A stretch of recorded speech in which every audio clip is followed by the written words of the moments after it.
O anime começa com um cara derrotando dragões com um poder que aparentemente congela/petrifica eles. Ele está fazendo isso com o intuito de obter ainda mais poder. A cena é cortada para o nosso protagonista, Ragnar, que estava distraído e foi golpeado por um dragão, mas logo em seguida Leonica aparece e derrota a criatura sem dificuldades. A garota o adverte, pois ele precisa ficar atento durante as batalhas, assim como ela. Ragnar agradece, mas ela diz que está errado. Então ele agradece novamente, mas dessa vez fazendo carinho na cabeça dela, o que deixa a garota muito feliz. Os dragões são criaturas antigas e mágicas, inimigos naturais e predadores da humanidade. Até o momento existem duas maneiras de matar dragões. A primeira é congelando o sangue deles com uma aura que emana das armas de prata. A outra forma é que eles podem ser incinerados com a luz do sol. Leonica congela o coração do dragão que acabou de derrotar para voltar para a cidade e completar a missão. Já na cidade de Ronabera, no Reino Lise, os moradores reconhecem Leonica como uma prodígio devido à cicatriz em seu rosto. Rumores dizem que ela matou 30 dragões sozinha. Ragnar sabe que dentre todos os caçadores de dragões daquela cidade, Leonica de longe foi a que matou mais dragões. E apesar de que ela tem apenas 12 anos de idade, é uma caçadora de dragões de primeira linha, tanto que é conhecida como a garota que é amada pela prata. E ele está feliz de poder registrar o crescimento dela. Logo na mesa ao lado, um cara começa a caçoar do Ragnar, dizendo que deve ser muito bom viver nas sombras da garota prodígio, mas nem o Ragnar e nem a Leonica conhecem aquele cara. Ele se apresenta como Sykes, o segundo no ranking dos caçadores de dragões, e ele continua humilhando Ragnar, alegando que ele é um fardo que está puxando a Leonica para baixo. Mas nesse momento a garota saca sua espada e aponta para o Sykes, questionando o que ele busca com sua espada de prata, se era riqueza, status ou glória. Já ela busca a força máxima, ela quer se tornar mais forte que qualquer um ou qualquer outra coisa. Ela vai caçar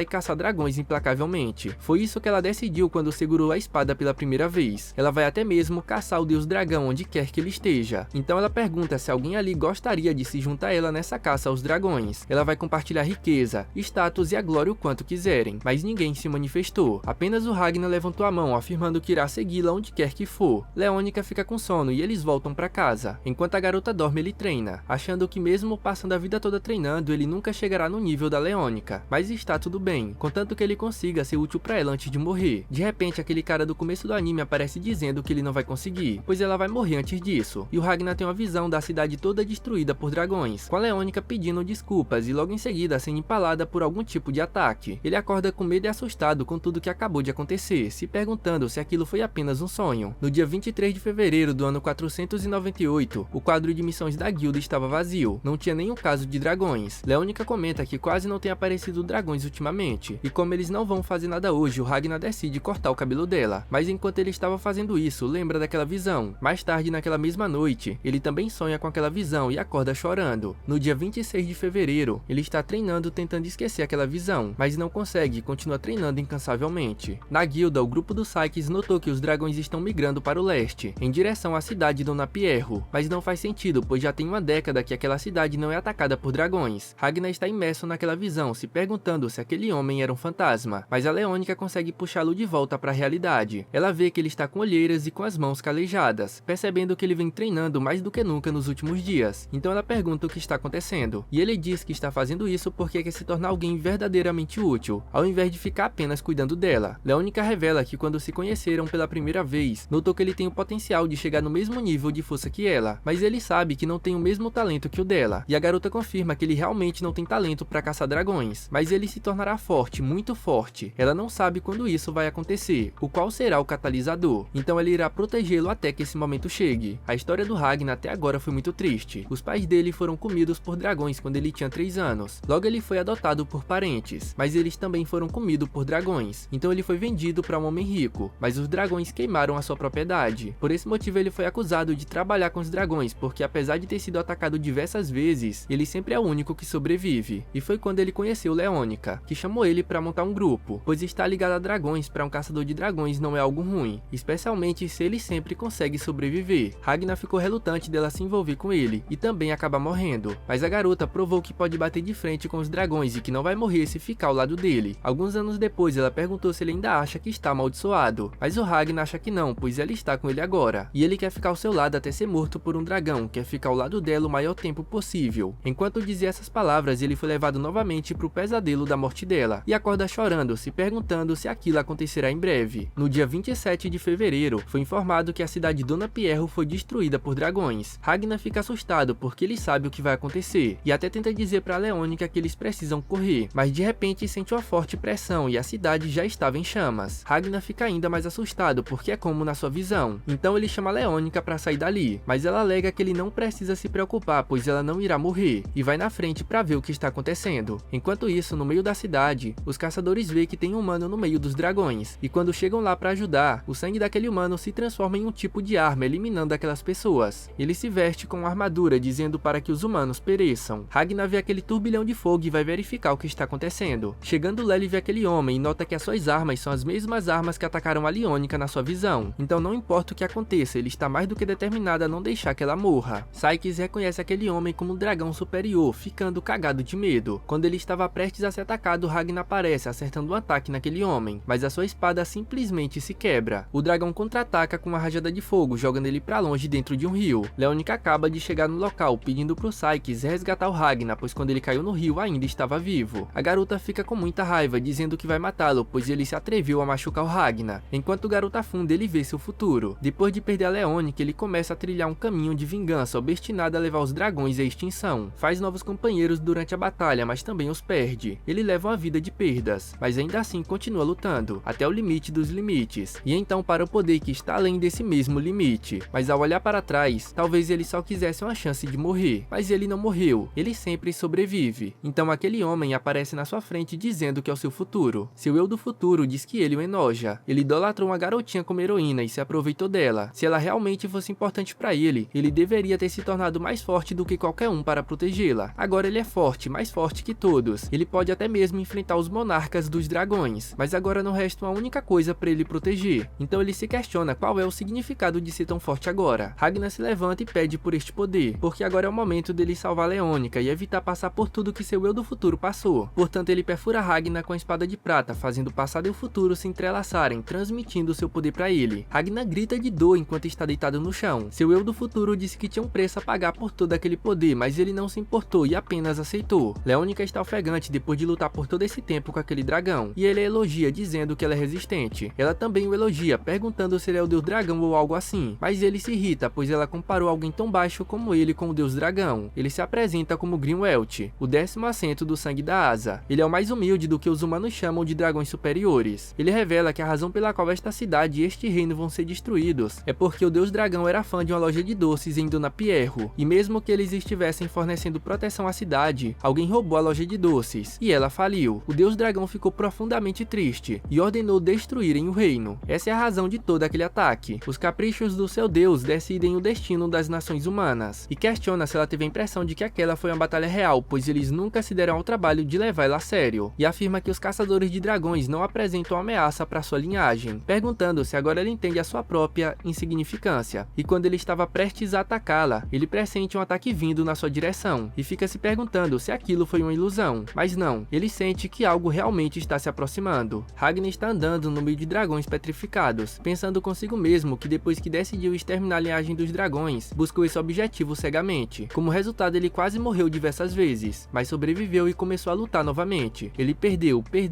e ganhou, e então voltou a perder diversas vezes, até chegar em um momento em que ele ganhava todas as lutas. Ele lutou assim por 10 anos, e gradualmente percebeu que sua espada de prata era parte dele, e ele era parte da espada de prata. Seu braço e sua espada se tornaram um, mas aquilo não interferiu na sua caçada aos dragões. Seu corpo gritava de dor, mas ele ignorava e continuava lutando. 5 anos depois, ele estava completamente fundido com a espada de prata. Seu corpo se tornou uma arma que irradiava prata, e então 3 anos depois, ele desenvolveu uma técnica que aumentava a prata em seu corpo. 4 anos depois, ele aprendeu a controlar a prata à vontade. Após mais 10 anos, ele ultrapassou os limites da capacidade humana, e finalmente dominou a técnica de batalha definitiva, o auge da aniquilação dos dragões, a arte de batalha de prata. E após derrotar aqueles dragões, em um instante ele está frente a frente com um dragão superior. Grimwelt conhece aquela sensação, é a mesma sensação que ele sente em relação aos monarcas dos dragões. Ele fica com raiva, se perguntando como é possível que ele possa temer um mero humano, e então ele se transforma em sua forma completa de dragão com o poder mágico da sua linhagem, em toda sua magnitude, mas ele é derrotado em um instante, com Ragnar petrificando ele e o quebrando em pedaços, fazendo a onda de poder ecoar por toda a cidade, e o Ragnar volta ao normal. Quando ele vê Leônica, sente todo o arrependimento que seu eu do futuro sentiu, e corre para abraçá-la, chorando muito. Em outro lugar, em uma dimensão cheia de engrenagens, uma mulher está dizendo que o Ragnar do futuro morreu em pé. Ela avisou que teria um preço a pagar, e o seu eu do passado também está assumindo esse preço e não viverá muito. Apesar de tudo, ela ficou surpresa, porque essa é a primeira vez que ela viu ele fazendo uma expressão sentimental no rosto. Agora, para criar um mundo onde os dragões não existem, depende do eu deles do passado. Naquele dia, 7 cidades de Lise foram atacadas. 6 dessas cidades caíram, incluindo a capital, mas naquele mesmo dia, nasceu o ceifador de dragões. Quando ele acorda, fica feliz ao ver que Leonica está bem, e o Sykes pergunta o que ele planeja fazer agora. Ragnar diz que o melhor seria sair do país, pois o deus dragão ordenou a destruição daquele reino. Felizmente, aquela cidade fica perto da fronteira. Sykes questiona se ele realmente é o Ragnar, porque o Ragnar que ele conhece não tem talento ou habilidades, e também não é muito inteligente, mas o Ragnar adormece antes de responder. Leonica diz que o poder dele deve ser resultado de treinamento muito intenso quando ela não estava olhando, mas esse poder está drenando ele e o deixando instável. Ela fica se perguntando se o Ragnar ainda precisa dela, e de repente a cidade começa a tremer, e eles veem que estão sendo atacados pela floresta. Leonica corre para defender a cidade, e aquela mulher da dimensão das engrenagens está esperando que o seu caminho e o do Ragnar se cruzem. É aí que essa história vai começar, e as engrenagens voltam a girar. Enquanto a floresta se aproximava da cidade, alguns servos prepararam um prato de cordeiro para o seu mestre. Ele já estava ficando cansado de esperar e pede para que levem agora para ele provar. A empregada então, aterrorizada, destampa o prato. Ele entrega a carne de cordeiro. Ele acha delicioso, pois o gosto dos vegetais da primavera ficou em harmonia com o sabor da carne. O chefe que preparou a comida até abre um sorriso de felicidade. Contudo, o cara diz que o gosto daquela carne não supera o gosto dos humanos, e se transforma em um monstrengo devorando seus subordinados. Ele se vira para uma garotinha que ainda permanecia no local, e diz que o seu deus exigiu a destruição dos humanos. Em outras palavras, ele tem a carta branca para comer todos os humanos daquele país. Enquanto isso, Sykes destrói uma das raízes que estava atacando a cidade, e vendo que ela congelou, nota que um dragão estava por trás daquele ataque. Leonica também já havia cortado várias raízes. Quando percebe que o Ragnar ainda desacordado foi capturado, ela corre para salvá-lo, e quando Ragnar nota que ela estava prestes a ser atacada, ele desperta destruindo todas as raízes no alcance da sua aura Silverine. Então ele amarra seu casaco na cintura e corre em alta velocidade, enquanto Leonica fica pedindo para ele esperar. Ragnar ficou com raiva, pois depois que ele salvou a Leonica, ele baixou a guarda e dormiu, mas o perigo ainda não passou e ele deveria saber disso. Ragnar chega no covil do dragão da floresta, e o dragão começa a dizer que aquela é uma propriedade privada, mas o Ragnar apenas ignora e já chega acertando uma voadora com os 2 pés, joga no dragão para longe. Ele afirma que está amaldiçoado, todos que estão perto dele são mortos por dragões. Ele percebeu isso quando viu o futuro, e a solução para isso está claro, é matar todos os dragões restantes. Mas ele fica se perguntando se realmente pode fazer isso, quando até mesmo seu eu do futuro falhou. Mas ele é interrompido por uma garota perguntando se ele está bem. Ragnar de alguma maneira reconhece aquela garota e questiona por que ela está ali, assumindo que ela veio para encontrá-lo, mas a garota não faz a mínima ideia do que ele está falando, o que leva ele a acreditar que aquilo pode ter sido apenas uma coincidência, e ele pede a ajuda dela para matar todos os dragões, chamando ela de Crimson, mas a garota alega que ele deve estar confundindo ela com outra pessoa, e antes que ela terminasse de se apresentar, ele fala que o nome dela é Lisa, e na verdade ela é um garoto de 14 anos de uma vila agrícola. Aquilo é o que o eu dela do futuro disse para ele, mas a Lisa continua dizendo que não faz ideia do que ele está falando. Ragnar reforça que o seu nome é Crimson, um monarca dos dragões, um antigo progenitor do sangue da asa, e um traidor por tentar matar o deus dragão, além de que também foi a Lisa quem transferiu o poder do eu dele do futuro para o eu dele do presente, e o seu objetivo é eliminar a raça dos dragões, incluindo ela mesma. Ragnar então pede para que ela o use, pois ele também quer erradicar todos os dragões, mas a Lisa dá um tapa no rosto dele. Ela fica pé da vida porque ele chamou ela de menino e de dragão. Leonica finalmente conseguiu alcançar o Ragnar, perguntando se a caçada já terminou, mas o dragão se levanta questionando como um simples humano ousa chutar o rosto do 8º assento dos dragões, e parte pro ataque, mas o Ragnar joga uma esfera de energia e se move com a Leonica nos braços, então ele ordena que a esfera exploda, assim derrotando outro dragão superior. Leonica comenta que ele realmente ficou forte, assim como ela disse que ele ficaria. Ragnar pede pra Leonica pegar os habitantes da cidade e atravessar a fronteira. Ele ficará ali pra cuidar de algo, e depois se encontrará com ela, mas a garota recusa, dizendo que vai junto com ele. Porém, o que ele precisa fazer agora é perigoso, e a Leonica diz que eles são caçadores de dragões, perigo faz parte da descrição do seu trabalho. Ela não entende porque ele está querendo deixá-la pra trás. Ragnar até tenta dizer que não é isso, é apenas que eles precisam trabalhar separadamente por um pequeno período de tempo, mas a Leonica se descontrola, falando que ele só deve fazer o que ela disser, e logo ela se dá conta do que acabou de dizer, e tenta voltar atrás. Ragnar fica surpreso porque ele nunca viu ela perder o controle assim antes. Ela é forte, calma e intuitivamente sabe o que é certo. Ele tem a impressão de que ela realizará coisas verdadeiramente grandiosas, mas ela ainda é apenas uma garota de 12 anos. Ele lembra do que o eu dele do futuro disse quando perdeu a Leonica, e se ele realmente quiser protegê-la, não pode mais se permitir ser fraco. Então ele diz que está verdadeiramente feliz por tê-la conhecido, mas mas eles não podem mais ficar juntos. Ela pede para que ele não faça isso, mas o Ragnar apenas diz que ela é fraca e se ficarem juntos ela acabará morrendo. A garota se desespera e tenta atacá-lo, mas o Ragnar parou o ataque dela com apenas um dedo, jogando ela no chão, e então ele diz adeus. Horas mais tarde, enquanto o pessoal da cidade estavam caminhando para cruzar a fronteira, Leonica acorda sendo carregada pelo Sykes. Ele pergunta o que aconteceu. Ela lembra do passado, quando contou pro Ragnar que o seu propósito era se tornar mais forte e matadora de dragões, e perguntou se ele tinha algum sonho ou algo assim, e ele disse que estar ao lado dela era tudo o que precisava. De volta no presente, ela conta pro Sykes que tentou atacar o Ragnar, e percebeu que agora ele tem a força definitiva que ela sempre quis, e mesmo que ela tentasse matá-lo, falharia. Então ela começa a chorar, se perguntando por que ele a deixou, e pedindo para que ele volte. Enquanto isso, Ragnar os observava de cima de uma montanha. Elisa pergunta se está tudo bem ele ter se separado da Leonica dessa forma. Ele responde chorando que está tudo bem, afinal ele só pode estar com pessoas cujas mortes não vão machucá-lo, ou pessoas que não vão morrer. Elisa diz que vai voltar para casa agora, mas o Ragnar chama ela novamente de Crimson, pedindo para que ela o escute. Elisa fica pistola dizendo que não conhece nenhum Crimson, e em primeiro lugar, ela estaria morta no momento em que a luz do sol a atingisse se ela realmente fosse um dragão. Mas ele diz que aquilo não é um problema para ela, pois os seus poderes de monarca estão bloqueando os raios solares. Embora ela mal possa usar qualquer um dos seus poderes, suas fraquezas desapareceram. Elisa diz que já chega, ele pode lutar contra o deus dragão ou quem ele quiser sozinho, e como ele pode ver, ela é uma mulher, mas o Ragnar diz que a Elisa pode mudar de gênero e idade quando quiser, e ela sai com raiva dizendo que não pode. Ragnar lembra do Crimson do futuro dizendo que seu eu do passado não iria simplesmente confiar nele logo de cara, então ele aparece novamente na frente da Elisa, dizendo que sabe ler e escrever, sabe fazer aritmética e contabilidade, também sabe cozinhar e é especialmente bom cozinhando todos os tipos de carnes, porque a Leonica gosta de carne. Também tem confiança nas suas habilidades cozinhando vegetais, limpeza, lavanderia, costura, tarefas domésticas, ele sabe fazer tudo. Elisa questiona por que ele está lhe contando aquilo. Ragnar diz que poderia até mesmo lhe dar banho. Tudo que ele fez por Leonica, ele fará por ela. Então eles devem se juntar para aniquilar todos os dragões. Mas Elisa recusa novamente, e o Ragnar desmaia logo em seguida devido a uma febre alta. Elisa, vendo que ele está desacordado, usa seus poderes. Enquanto está desacordado, Ragnar tem uma lembrança do eu dele do futuro se encontrando pela primeira vez com Crimson. Quando ele se apresentou como monarca dos dragões, Ragnar o ataca eliminando ele de imediato. Bom, pelo menos foi isso que ele pensou, porque o Crimson aparece atrás dele como se nada tivesse acontecido, dizendo que veio hoje para fazer uma proposta deles se juntarem para eliminarem todos os dragões. Ragnar acorda e vê que a Elisa ainda está ao seu lado. Ela diz que não poderia simplesmente abandonar o homem que salvou sua vida. Ragnar se levanta meio perplexo ao notar que seu corpo ainda não está acostumado a lutar com as artes de batalha Silverine. É por isso que ele desmaiou. Elisa pergunta se é verdade o que aquele dragão disse sobre destruir o reino. Ragnar diz que é verdade. É por isso que eles precisam começar a caçar todos os dragões agora. Mas o que é mais importante é que eles precisam caçar o monarca alado que lidera os dragões. Elisa questiona se ele está brincando, mas ele diz que seus eus do futuro conseguiram, há mais de 20 anos no futuro. Porém, dessa vez eles vão conseguir mais rápido, pois eles já se conheceram. Elisa fica surpresa de haver um humano que sabe sobre sua verdadeira forma. E isso que ele disse sobre seus eus do futuro nunca aconteceu antes, mas isso parece divertido. Enquanto ele estava dormindo, ela examinou seu corpo e descobriu duas coisas. Seu corpo está fundido com arma de prata. Ele não se envolve em prata, mas agere em Emite, e seu potencial é inacreditavelmente alto. Elisa quer testar aquilo, pois é uma nova forma de matar dragões. De repente, vários dragões passam voando por eles, e Elisa diz que estão indo na direção para onde todos da cidade estavam indo. Ragnar então pega Elisa nos braços e começa a persegui-los, perguntando se ela tem alguma ordem. Elisa diz que não é Crimson, mas pede para ele aniquilá-los. Ragnar derruba um dos dragões, chamando a atenção dos outros. Ele usa uma arte de batalha Silverine que invoca espadas de prata e derrota um dos dragões. Elisa fica surpresa que aquela espada invocada pelo Ragnar pode congelar dragões com apenas um toque. Aquele poder está além da força de qualquer indivíduo sozinho. Elisa solta um slime de dentro do seu corpo e ele rapidamente envolve todos os dragões. A garota finalmente muda de gênero, tomando a forma de Crimson, e em instantes transforma aqueles dragões em apenas ossos. Ele diz que está disposto a aceitar unir forças com Ragnar, mas com uma condição, e joga um frasco de veneno para ele. Crimson explica que aquele veneno será ativado caso Ragnar se rebele contra ele, mas antes que ele terminasse de falar, Ragnar já havia tomado o conteúdo do frasco, o que deixa Crimson surpreso que ele não hesitou, questionando por que ele está tão motivado a erradicar os dragões. Ragnar diz que é para que ele possa proteger tudo que seu eu do futuro não conseguiu, e para que ele possa proteger tudo que está destinado a perder. Crimson diz que já que aquela é a sua motivação, ele não tem potencial de um herói, mas mostra algum potencial como ferramenta, e ele irá guiá-lo pelo caminho da extinção dos dragões. Asa, escama, garra, rugido, olho, osso, eles vão aniquilar as 6 linhagens de sangue, e então vão matar o deus dragão, e quando tudo estiver reduzido a cinzas, Ragnar deve eliminar o Crimson, e assim começa a batalha que vai mudar o destino do mundo. Enquanto isso, em outra cidade, um dragão superior com poderes de vento capturou várias mulheres, e os gritos delas são como música para os seus ouvidos. Ele basicamente está brincando com elas, afirmando que a morte delas não vão ser em vão, pois irá fortalecer o laço dele com o vento. Em outro lugar próximo daquela cidade, alguns caçadores estão enfrentando dragões para proteger as pessoas comuns, mas vendo a situação, o líder do grupo começa a se perguntar se eles realmente são caçadores ou se eles são caça para os dragões. Nesse momento, Ragnar chega junto com Crimson para enfrentar os inimigos, e nisso Crimson lembra quando aceitou firmar aliança com Ragnar, perguntando sobre o que aconteceu no futuro, e o Ragnar apenas diz que eles perderam, mas o Crimson já sabia disso. O que ele realmente queria saber era quantos monarcas dragões o Ragnar matou, magia mundial ou grande cruzada, mas o Ragnar tem apenas um esboço geral das memórias, e não consegue se lembrar claramente dos acontecimentos. Ele não conseguia se lembrar nem mesmo do próprio Crimson. No entanto, no momento em que o viu, ele lembrou imediatamente, ou seja, ele precisa de um gatilho para acessar as memórias do futuro. Então Crimson, preocupado, pergunta sobre o poder que ele recebeu do seu eu do futuro, com medo dele saber usar apenas o básico, mas o Ragnar diz que ele não precisa se preocupar, pois as artes de batalha Silverine não são memorizadas pelo seu cérebro, e sim pelo seu corpo. De volta no presente, Crimson diz estar interessado nas artes de batalha Silverine. Ele quer usá-la para matar dragões imediatamente, mas não vai ser o Ragnar que vai usar, e sim aqueles caçadores de dragões. Crimson então faz um discurso dizendo que eles não precisam se preocupar, pois eles mataram todos os dragões por ali, e agora está tudo bem, porque aquela pessoa é Ragnar, o ceifador, um grande caçador que já caçou muitos dragões superiores, e ela é a sua parceira, uma maga. A maioria dos usuários de magia são dragões superiores, com muita magia na linhagem. Existem usuários entre os humanos, mas são poucos, o que significa que ela pode usá-la para enganá-los, e apresenta o seu slime que devora dragões e pode se transformar em forma humana, como um animal de estimação que ela criou usando magia, e pede que todos repitam que a magia é incrível, assim fazendo todos acreditarem fielmente nela. O líder do grupo se apresenta como Maicon, e diz que existe um dragão que apenas eles podem derrotar. Na cidade Tortieri apareceu um dragão sinistro que pode controlar o vento. Crimson logo reconhece como terceiro assento de Isastrois, o dragão que personificou o vento, também conhecido como Tempest. Após escutar isso, Ragnar decide ir atrás do dragão, mas Crimson para ele, dizendo que ele não pode. Ele dá um leve empurrão que acaba fazendo ele cair no chão. Crimson diz que ele não consegue se levantar por causa da dor muscular. Ele desligou o limitador em sua cabeça, é por isso que ele não percebeu que seu corpo não aguenta. Mas ele está indo longe demais com o uso contínuo, e por conta do estado das suas fibras musculares, ele não vai conseguir se mover por 3 dias. Crimson se levanta dizendo que o ceifador está ferido e não vai conseguir se mover. Os caçadores se desesperam, perguntando se a maga não pode ir em seu lugar, mas ela recusa. Maicon até oferece dinheiro, mesmo que eles precisam vender seus equipamentos. Eles pagarão o preço que ela quiser, mas ela recusa novamente, questionando por que eles estão tão obcecados pelo dragão Tempest, vendo que suas vidas não estão correndo perigo agora, e começa a dizer que agora entendeu, é porque eles se sentem culpados. É apenas um palpite, mas quando Maicon fugiu, escutou os gritos pedindo por ajuda. Aquelas vozes foram engolidas pelo vento e desapareceram rapidamente, e pede para ele imaginar o que aconteceu com aqueles que foram varridos pelo vento. Seus corpos são triturados pelo vento afiado, e eles devem ter sentido uma dor infernal. É por isso que ele é chamado de Dragão Tempest. Maicon confirma que tudo que ela disse está correto, mas o que eles poderiam fazer? Seus ataques não são capazes de deixar um único arranhão em dragões superiores. Crimson questiona se ele tem algum orgulho em ser um caçador de dragões que protege as pessoas. Maicon diz que costumava ter isso, mas na última batalha foi mostrado que eles não são caçadores de dragões, são apenas presas. Até ele queria poderes para matar aqueles dragões. Crimson diz que pode lhe dar poder, com aquela espada ceifadora ele pode matar até mesmo dragões superiores. No entanto, ela não garante sua vida, mas o Maicon aceita mesmo assim. No dia seguinte, Crimson usou a chave para abrir um espaço mágico, onde está repleto de arma de fogo que o grupo do Maicon nunca havia visto, mas a maga afirma que o que importa não é a arma, e sim a bala. Ela está usando Ragnar para carregar a munição com sua arte de batalha Silverine. Enquanto isso, o grupo do Maicon segue treinando com as novas armas. Crimson comenta que o Ragnar parece estar chateado, perguntando se ele está preocupado pelo fato dela estar usando eles como peões, mas na verdade não, pois ele sabe que ela vai fazê-los vencer. Então Crimson pergunta quais são suas reclamações. Primeiro, é que ele só pode ficar deitado ali, e segundo, é que ele não quer que ela chame ele de ceifador, afinal aquelas pessoas podem morrer por estarem associadas a ele. Crimson diz que apenas aqueles que estão dispostos a morrer, ou não podem morrer, pode ficar com ele. É por isso que ele a escolheu e descartou Leônica. Ragnar até tenta dizer que não descartou, mas Crimson afirma que descartou sim, e provavelmente também foi isso que a Leônica entendeu. Ragnar alega que aquilo não tem nada a ver com Crimson, mas ela diz que tem sim, pois aquela garota é toda a razão dele. Ela quer que ele destrua todos os dragões e não pode permitir que ele pare no meio do caminho. No momento em que ela se aliou a ele, Leônica passou a ser uma presença importante para ela também. Então se ele tiver alguma preocupação pode dizer. Ragnar então fala que sabia. Obviamente obviamente é melhor protegê-la mantendo ela perto dele, pois deixá-la também não garante a segurança dela, mas ele estava com medo. Só de pensar em perder a Leônica novamente na frente dos seus olhos, faz seu coração parecer que vai se partir. Crimson faz um carinho na cabeça dele, dizendo que agora entende ele um pouco. Ele dá o conselho de prender Leônica. Ela tem um depósito, então ele pode prendê-la, usando a substância para deixá-la em um estado vegetativo, para que não lute. Assim ele pode matar todos os dragões, mantendo ela dormindo em um lugar seguro. Ragnar fica com raiva e tenta acertar Crimson, que revida lhe dando alguns chutes no fígado, e pergunta quais são suas reclamações. Ragnar diz que ela é extremamente desagradável. Crimson está irritada de como ele disse que sabia muito sobre ela no momento em que se conheceram, e ele precisa se lembrar de que não sabe nada sobre ela, mas ele não precisa se preocupar porque ela vai matar o dragão Tempest. E também lembra do Ragnar dizer que está amaldiçoado, mas ela afirma que ele não está. Está amaldiçoado é o que acontece com ela, que não pode morrer, sempre voltando à vida em um novo corpo. O Slime aparece dizendo que esticou um dos seus olhos e observou toda a cidade assim como Crimson pediu, e então faz uma maquete do estado atual da cidade, contando que tem um tornado no meio da cidade. O dragão Tempest está dentro dele, e ao redor do tornado há um monte de mulheres flutuando. Já à noite, Crimson reúne os caçadores e diz que hoje é o dia em que eles irão aniquilar o dragão Tempest. O dragão de longe, através do vento, escuta que eles estão a caminho, mas como está quase amanhecendo ele não vai perder seu tempo. Porém, Crimson pega um megafone e começa a falar coisas insultando o dragão Tempest e o deus dragão na tentativa de deixá-lo irritado, o que realmente funciona e ele fica com muita raiva.